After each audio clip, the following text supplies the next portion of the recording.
Susan Rice will not be America's next Secretary of State. The ambassador to the UN, who has been criticized by Republicans for her handling of the attack in Benghazi, withdrew her name from consideration for the position in a letter to the president today.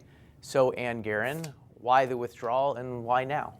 Well, Susan Rice said in her letter to the president that she is withdrawing because the confirmation fight she would face in the Senate would be too distracting and would come, as she said, at too high a cost to the president's priorities.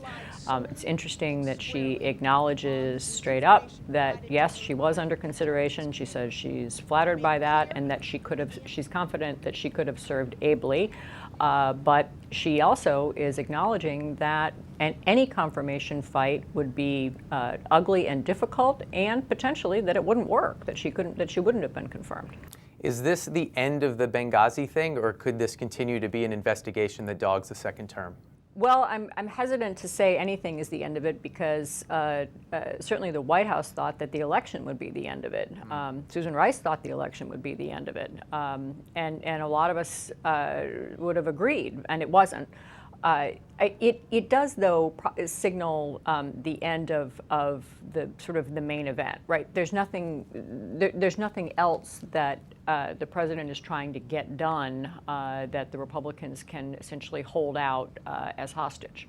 Yeah, and yet two of the harshest critics of the Benghazi affair, Senators Lindsey and John McCain, both issuing statements almost immediately on the heels of Rice's saying, hey, wait a minute, we're still interested in this. So then who do we expect to get the Secretary of State job?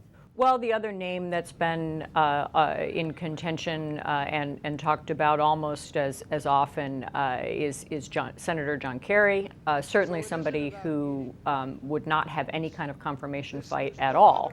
So when might that be, and might that be paired with a Secretary of Defense? Because we started to hear rumors, in fact, there were some inching towards reports from some outlets that Chuck Hagel's getting the job.